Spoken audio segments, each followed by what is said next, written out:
So after 25 years of being a lawyer, all I have to show for it are a few stories to tell. The first story is called The First Time I Got Slapped by a Client.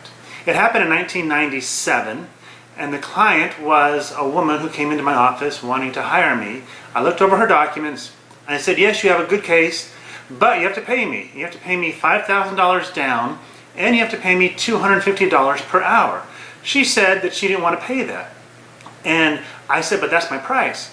And she said, well, would you knock off $1,000 if I did the dirty deed with you?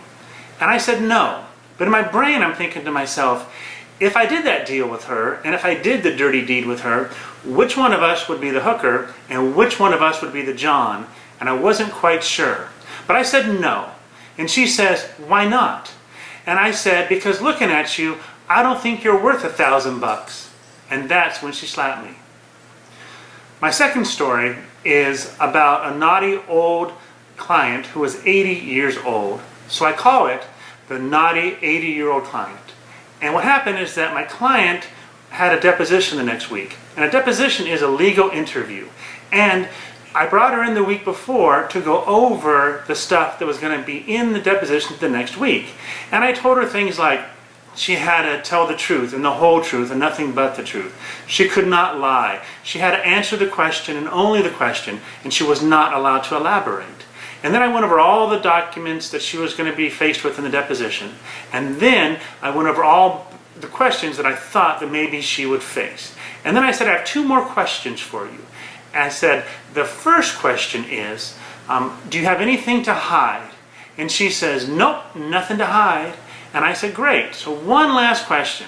I said, I got to make sure that you don't confess to anything while you're being deposed. So tell me this, are you committing any crimes? And she says, yes. Now this client is 80 years old. And she just told me that she was committing crimes. So I say, what kind of crimes could an 80-year-old woman be committing? And she says, only crimes of a sexual nature. And I said, what kind of crimes of a sexual nature could an 80-year-old woman be committing? And she said, well, me and my first cousin, we like to get it on. And I said, oh my God, that's disgusting. And she said, not where I come from, it's quite common. And I said, where do you come from? And she says, Kentucky. And I said, well, I know people from Kentucky, and I don't know any cousin lovers.